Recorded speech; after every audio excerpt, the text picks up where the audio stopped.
యేసుక్రీస్తు నామములో వందనాలు తెలియజేస్తున్నాను. ప్రియదవచనమా ప్రియదేవ బిడ్డలారా, మరి వాక్య లేఖన భాగాల్లో నుండి శ్రేష్టమైన మాటలు, విలువైన మాటలు మనం చదువుకుందాం.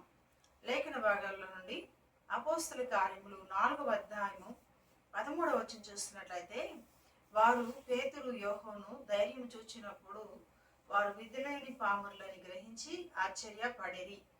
ప్రియదవచనమా ప్రియదేవ బిడ్డలారా, చాలా అద్భుతమైన మాటలు మనం చదువుకున్నాం. ఏమంట, వారంట విద్యలేని పామర్లని చూసినప్పుడు వారందరూ ఆశ్చర్యపడ్డారంట. ఎవరు విద్యలేని పామర్లు అని మనం ఇక్కడ జ్ఞాపకం చేసుకుంటే, పేతురు యోహానులు ధైర్యం చూసినప్పుడు వారు విద్యలేని పామర్లని వారు ఆశ్చర్యపడ్డారంట. నా ప్రియ సహోదరి, నా ప్రియ సహోదరుడా, ఇక్కడ మనం జ్ఞాపకం చేసుకోవాల్సిన సత్యం ఏమిటంటే, పేతురు యోహాను యేసు ప్రభు వారి శిశువులుగా ఉంటూ వారు జాలర్లుగా చేపలు పట్టు వారిగా ఆయా సముద్రంలో మరి వాళ్ళు జీవనాన్ని కొనసాగించే వాళ్ళు. అలాంటి వారి జీవితంలో ఇక్కడ మనం జ్ఞాపకం చేసుకుంటే చాలా అద్భుతమైన మాటలు మనం చూస్తాం. 20వ వచనం చూసినట్లయితే, మేము విన్న వాటిని గురించి కన్న వాటిని గురించి చెప్పకుండా ఉండలేరని వారికి ప్రత్యుత్తరం ఇచ్చారంట.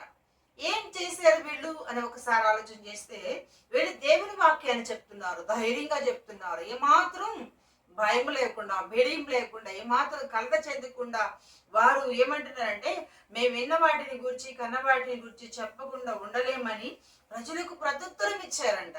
ఇక్కడ మనం జ్ఞాపకం చేసుకుంటే కింద వచ్చిన మనం చదువుకుంటూ వస్తే, అక్కడ ధైర్యంతో వారు దేవుని వాక్యం చెప్తూ ఉండగా అనేకమైన అద్భుతాలు, అనేకమైన ఆశ్చర్య కార్యాలు, అనేకమైన మహత్కార్యాలు, గొప్ప కార్యాలు చూస్తున్నాం. గమనించండి, పేతురు గారు మరి నీడ పడితేనే మరి అనేకులు స్వస్థత పొందారు. పేతురు గారు మరి తప్పితేనే మరి ఒక శిశువురాలిని మరి చాలా మరి మరణములో పడి ఉన్నప్పుడు బ్రతికించాడు. ఎన్నో అద్భుతాలు. మరి గుడ్డి వారిని వచ్చి తిరుగుల వారిని అనేక రీతిలుగా మరి బలహీనలను బలపరిచాడు పేతురు గారు. ఇక్కడ మనం జ్ఞాపకం చేసుకుంటే, వీళ్ళు ధైర్యంతో వాక్యాన్ని బోధిస్తున్నారట. బోధిస్తున్నప్పుడు వాళ్ళంటే అక్కడ ఉన్న వాళ్ళు, ఆ ప్రాంతం వాళ్ళు ఏం చేస్తారంటే, మీరు వెళ్ళిపోండి, ఇక్కడ దేవుని వాక్యం చెప్పొద్దు అన్నప్పుడు వాళ్ళు ఏమంటున్నారంటే, మేము విన్న వాటిని గురించి కన్న వాటిని గురించి చెప్పకుండా ఉండలేం. ఎందుకంటే మా ప్రభు గొప్పవాడు, మా ప్రభు ఘనుడు, ఆయన మహత్యం గల మహారాజు అని వాళ్ళకి ధైర్యంగా దేవుడు వాక్యాన్ని చెప్తున్నారు. నా ప్రియ సహోదరి, ఎడ కింద వచ్చి నన్ను చూస్తున్నట్లయితే చాలా మంది ఆశ్చర్యపడ్డారు.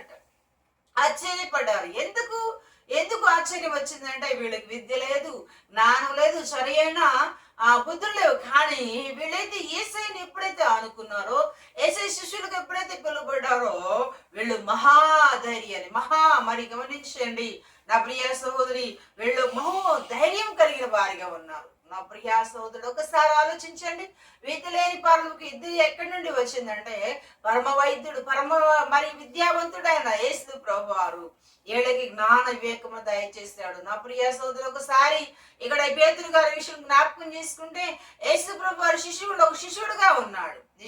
శిష్యుడుగా ఉన్నప్పుడు ఆయన చాలా మరి అబద్ధమాడి బొంకినట్టు మనం చూస్తాం. చాలా అల్ప విశ్వాసిగా ఉన్నట్లు మనం చూస్తాం. ఒకసారి సముద్రం మీద నడుస్తూ ఉంటే యేసు ప్రభు వారు మరి నడుస్తూ వస్తుండగా, అప్పుడు యేసు ప్రభు వారి దగ్గరికి నేను వస్తాను ప్రభు అనగానే యేసు ప్రభు రమ్మంటాడు. అలాంటి విషయంలో కూడా యేసు ప్రభు వారి దగ్గరికి వస్తున్న సమయంలో మనం జ్ఞాపకం చేసుకుంటే, అతడు యేసు ప్రభు వారిని చూసినంత సేపు ధైర్యంగా ఉన్నాడు. అతడు ఎప్పుడైతే మన లోకాన్ని చూస్తాడో, లేకపోతే సముద్రం చూస్తాడో, దాని పరిస్థితులు చూశాడో, మునిగిపోవడం ప్రారంభించాడు. గమనించండి, అల్ప విశ్వాసి, నువ్వెందుకు సందేహపడతావని యేసు ప్రభువారు అక్కడ సంబోధిస్తాడు. గమనించండి, 3 సార్లు నేను యేసు ప్రభువుని ఎరగనని అతడు బొంకుతాడు, అనేక రీతిగా ఆలోచన చేస్తాడు. కానీ యేసు ప్రభువు పునరుద్ధాన లేచిన తర్వాత పునరుద్ధాన బలం పొందుకున్నాడు, పునరుద్ధాన శక్తిని పొందుకున్నాడు, పునరుద్ధాన బలాన్ని కలిగిన వాడిగా ఇక్కడ పేతురు గారిని మనం చూస్తున్నట్లయితే చాలా అద్భుతమైన మాటలు, చాలా విలువైన మాటలు చూద్దాము. అందుకు 19వ వచనం చూస్తున్నట్లయితే, అందుకు పేతురు యోహాను వారిని చూచి, దేవుని మాట వినుట కంటే మీ మాట వినుట దేవుని దృష్టికి న్యాయమా అంటున్నారు. వాళ్ళు ప్రశ్నిస్తున్నారు, మేము దేవుని మాట వింటాం, మా ప్రాణాలు తీసినా, మా ప్రాణాలు తెగించినా, ఎంత ఇబ్బంది పెట్టినా ఎన్ని విధాలుగా మమ్మల్ని నష్టపరిచినప్పటికీ కూడా మేము మాత్రము భయపడం, మేము మాత్రం కలత చెందమని ఇక్కడ ధైర్యంగా దేవుని వచ్చిన వాక్యాన్ని మనము దేవుని గురించి బోధన చేసినట్టు మనం చూస్తున్నాం. నా ప్రియ సోదరి ఇక్కడ జ్ఞాపకం చేసుకుంటే చాలా చాలా అద్భుతాలు, చాలా చాలా ఘనకార్యాలు, చాలా దీవెనకరమైన మరి కార్యాలు జరుగుతున్నట్లు మనం చూస్తాం. దైవ లేఖనంలో చాలా అద్భుతమైన మాట మనం చూస్తున్నట్లయితే ఇక్కడ కుంటి వారిని మరి బాగు చేశారు, కుంటి వారిని, గుడ్డి వారిని, ఉచితులు గల వారిని, మరి చంద్రరోగం గల వారిని, అనేక వ్యాధులు గల వారిని స్వస్థపరిచారు. వాళ్ళని స్వస్థపరుస్తుంటే వాళ్ళు వాక్యాన్ని బోధిస్తుంటే అందరికీ ఆశ్చర్యమే. అందరూ ఆశ్చర్యపడుతూ చాలా ఆనందభరితులుగా ఉన్నారు. కేవలం దేవుని యందు భయభక్తులు కలిగి దేవుని గురించి విన్నారు, దేవుని గురించి చూచారు, దేవుని గురించి వాళ్ళు దేవునితో నడిచారు కాబట్టి వాళ్ళు ధైర్యంగా చెప్పగలిగారు. నా ప్రియా సోదరులు, ఒకసారి ఆలోచించండి, మన జీవితాలు మనం ధైర్యంగా దేవుని వాక్యాన్ని చెప్తున్నావా? ధైర్యంగా చెప్పాలంటే నీలో పరిశుద్ధుడైన దేవుడు ఉండాలి. పరిశుద్ధుడైన దేవుడు లేకుండా ధైర్యంగా బోధ చేయలేవు, దేవుని వాక్యాన్ని కూడా చెప్పలేవు.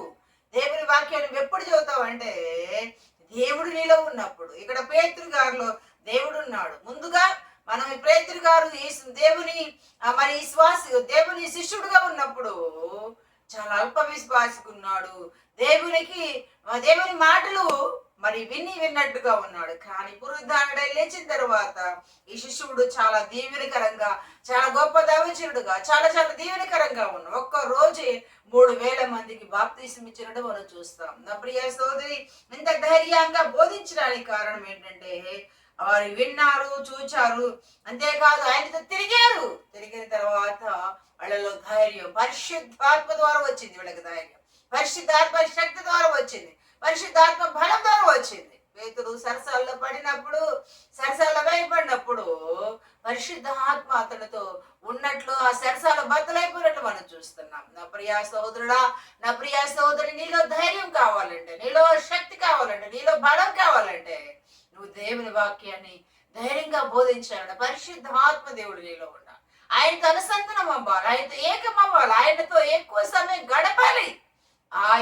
నీవు ఆయనతో ఎక్కువ సమయం గడిపినట్లయితే పరమంతున్న దేవుడు, పరిశుద్ధుడైన దేవుడు మనం చాలా అద్భుతమైన రీతిలో వాడుకోవాలన్నా, ఆయన పాత్రగా, ఆయన పనిముట్టుగా వాడుకోవాలన్నా నీవు ఆయనతో ఉండాలి. ఎక్కువ సమయం ప్రార్థన చేస్తే దేవుడు నీకు ధైర్యాన్ని ఇస్తాడు. పిరికి వారిని మరి అవిశ్వాసులను దేవుడు ఇష్టపడ్డాడు.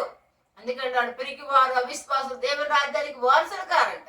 దేవుని రాజ్యానికి వారసులు ఎవరంటే ధైర్యం గలవారు, ధైర్యంగా బోధించేవారు, ధైర్యంగా ప్రకటించేవారు, దేవుని వాక్యాన్ని చెప్పగలిగిన వారు. గమనించండి, అనేకమైన అద్భుతాలు జరిగాయి, అనేకమైన ఆశ్చర్య కార్యాలు జరిగాయి, అనేకమైన అద్భుత కార్యాలు జరిగాయి, ఎన్నో ఎన్నో ఎన్నో అద్భుత కార్యాలు జరిగాయి. గమనించండి, పేతురు సరసాలలో పడినప్పుడు సరసాలలో నుండి దేవుని దూత తీసుకుని వచ్చి మరి గమనించండి, వాళ్ళందరూ ప్రార్థన చేస్తుంటే వాళ్ళ మధ్యలో నుంచి దేవుని వాక్యాన్ని బోధించడానికి కారణం ఏమిటంటే పరిశుద్ధాత్మ దేవుడు పరిశుద్ధాత్మతో అతను నింపాడు కాబట్టి, పరిశుద్ధాత్మతో ప్రవచించుచున్నాడు, పరిశుద్ధాత్మతో మరి అనేక రీతిలుగా మాట్లాడుచున్నాడు. నా ప్రియ సోదరుడా, అననీయ సభ్యురా, పేతురుతో మాట్లాడుతున్నప్పుడు పేతురు అంటున్నాడు, ఇది మీరంతకే అమ్మారంటే వాళ్ళిద్దరు అబద్ధం చెప్పారు. భార్య భర్తలు ఏక భావంతో వచ్చి పేతురు ముందు అబద్ధం చెప్తే పేతురు ఒక మాట్లాడు, పరిశుద్ధాత్మను మీరు ఎందుకు దుఃఖపరుచున్నారు, మిమ్మల్ని సాధారణ ఎందుకు ప్రేరేపించారు, పరిశుద్ధాత్మ దేవుడు చూస్తున్నాడని సత్యాన్ని మీరు ఎనగరా అని అక్కడ అననీయ సభ్యులతో మనం చూస్తాం. నా ప్రియ సహోదరుడా, నా ప్రియ సహోదరి, మీ జీవితాల్లో మీకు ధైర్యం కావాలన్నా, బలం కావాలన్నా, శక్తి కావాలన్నా, జీవం కావాలన్నా దేవునితో ఎక్కువ సమయం గడపాలి. ఆయనతో ధైర్యంగా ఆయన కృపాసనకు చేరాలి. గమనించారు, ఎవరు చేరగలుగుతారు? పాపులు చేరగలుగుతారా? అపిత్రులు చేరగలుగుతారో? ఎవరు చేరగలుగుతారంటే దేవుని దగ్గర ఎక్కువ సమయం గడిపేవారు, ఎక్కువ సమయం ఆయనతో సహవాసం చేసేవారు, ఎక్కువ వాక్యాన్ని చదివేవారు, వాక్యాన్ని వినేవారు, వాక్యాన్ని పాటించేవారు దేవుని దగ్గర త్వరగా తొలగతే దేవునికి సమీపంగా, దేవునికి ఇష్టమైన రీతిలుగా ఉంటారు. వారు దేవుని సన్నిధిలో ధైర్యంగా చెప్పగలుగుతున్నారు. నా ప్రియ సోదరుడు, ఈ రోజున నీ జీవితం ఎలా ఉంది? ఆత్మీయంగా నువ్వు ఎదుగుతున్నావా? ఆత్మీయంగా నువ్వు బలం పొందుకుంటున్నావు? బలం పొందుకున్న నీ జీవితంలో అద్భుతాలు చూడాలి, ఆశ్చర్య కార్యాలు చూడాలి, మనోహరమైన కార్యాలు చూడాలంటే నువ్వు ఎలా ఉండాలంటే పేతురు యోహోన్ల వలె ధైర్యంగా ఉండాలి. వాళ్ళు విద్యలేని పామరులను గ్రహించి ఆశ్చర్యపడ్డారంట. గమనించండి. ఆ ఆశ్చర్యపడమే కాదు, అనేకులకు స్వస్థత, అనేకులకు అద్భుతం, అనేకులకు మహత్వ కార్యాలు జరగాలి అంటే వాళ్ళు దేవుని యందు చాలా ధైర్యంగా ఉన్నారు. దేవుని యందు భయభక్తులు కలిగి దేవుని పరిశుద్ధాత్మ అనుభూతిని కలిగి ఉన్నారు కాబట్టి వారి జీవితాలు గొప్ప కార్యాలు జరిగాయి. నా ప్రియ సహోదరుడా, దైవలేఖనం మనం చూస్తున్నట్లయితే 3వ అధ్యాయంలో, ఇది అపొస్తలుల కార్యం 3వ అధ్యాయం మనం చూస్తున్నట్లయితే పేతురు యోహానులు ఇద్దరు దేవాలయంలోకి వెళుతున్నారు. వెళుతున్నప్పుడు ఆయన ఏం చేస్తున్నాడంటే భిక్షగాడు ఏం చేస్తున్నాడు, దేవాలయం దగ్గర కూర్చొని అతడు అడుగుతున్నాడు. వాడి వైపు తేలి చూస్తున్నాడు. కుంటివాడు, చాలా బలహీనమైన పరిస్థితిలో ఉన్నాడు. కొన్ని సంవత్సరాల నుండి అక్కడ భిక్షం అడుగుతూ ఉండేవాడు. ఆ భిక్షం అడుగుతున్న అతడు మరి పేతురు యోహాను చూసి మీద వారి దగ్గర ఏమన్నా దొరికిద్దేమో, గొప్ప దౌర్జన్యులు వస్తున్నారు అనుకున్నాడు. కానీ మా దగ్గర ఏంటి బంగారం మా దగ్గర లేదు, కానీ నజరేయుడైన యేసు నామములో లేచి నడు మనం చెప్పగానే అతడు లేచి నడిచినట్టు మనం చూస్తున్నాం. నా ప్రియ సోదరి, ఎక్కడొచ్చింది ధార్యం, ఎక్కడొచ్చింది పౌరు, ఎక్కడొచ్చింది ఆ దిట్టమైన మనస్తత్వం అంటే దేవుని పరిశుద్ధాత్మ శక్తి బలాన్ని ధరించుకుని పరిశుద్ధాత్మలో లీనమైపోయారు కాబట్టి భాషలు అనుజల అనేకులకు మాదిరికరంగా మహిమకరంగా జరిగించారు కాబట్టి గొప్ప కార్యాలు జరిగాయి. నీ జీవితంలో కూడా నీవు కూడా అద్భుతం చూడాలంటే, ఆశ్చర్యకరమైన రీతిలో నువ్వు వాడబడాలంటే పరిశుద్ధాత్మలో ఉండాలి. పరిశుద్ధాత్మతో ఉన్నప్పుడు గొప్ప కార్యాలు జరుగుతాయి. పరిశుద్ధాత్మ లేకుండా జీవించినప్పుడు ఒక రోజున బొంకాడు, ఒక రోజునేమో అవిశ్వాసిగా ఉన్నాడు. దేవునికి ఇష్టడుగా ఎప్పుడయ్యాడండి, పునరుద్ధానముడు అయిన తర్వాత, ప్రభువారు ఎత్తబడిన తర్వాత పరిశుద్ధాత్మ ఎప్పుడైతే వచ్చాడో పరిశుద్ధాత్మలో ఆనందించడం మనం చూస్తాం. పరిశుద్ధాత్మతో మన అనేక రీతిలుగా అద్భుత కార్యాలు జరిగినట్టు మనం చూస్తున్నాం. మీ జీవితంలో కూడా నీవు కూడా దేవునితో ఎక్కువ సమయం గడిపినట్లయితే ఆయన నీకు సహాయము చేస్తాడు. ఇవాళైతే కాదు, నువ్వైతే చేయలేవు, నువ్వేమి చేయలేవు. మానవ ప్రయత్నాలు చాలా అల్పమైనవి, స్వల్పమైనవి, కానీ దేవుని ప్రయత్నాలు చాలా గొప్పవి, ఘనమైనవి. అవి శ్రేష్టకరమైనవి, దీవెనికరమైనవి కనుక ఆ దీవెనికరమైనవి జరగాలంటే నీవు తగ్గించుకుని ప్రభు బాధలు పట్టుకొని ప్రార్థన చేయాలి. అద్భుతమైన రీతిలో ప్రభుని వేడుకున్నట్లయితే పేతురు గారి జీవితంలో ఎలాంటి అద్భుతాలు జరిగాయి, నీ జీవితంలో కూడా అద్భుతాలు జరుగుతాయి, ఆశ్చర్యకరమైన రీతిలో జరుగుతాయి. దేవుడు నిన్ను వాడుకుంటాడు. ఆయన వాడుకోవడానికి అర్హమైన పాత్రగా నీవు ఉండాలి. అర్హమైన పాత్రనే వాడుకుంటాడు, అర్హత లేని పాత్రని ఆయన వాడుకోడు. అర్హత నీలో ఉండాలి, పరిశుద్ధాత్ముడు ఉండాలి, ప్రార్థనా జీవితం ఉండాలి, వాక్య ధ్యానం ఉండాలి, దేవునితో ఎక్కువ సమయం గడపాలి, వాక్యాన్ని వినాలి, వాక్యాన్ని చదవాలి, చదివిన దాన్ని ధ్యానం చేయాలి. ఎక్కువ సమయం ఆయనతో ఉన్నప్పుడు పరిశుద్ధాత్మ దేవుడు సహాయం చేస్తాడు. సహాయం చేయాలంటే విద్య లేని వారినైనా, జ్ఞానం లేని వారైనా, చదువు లేని వారినైనా ఆయన సహాయం చేస్తాడు.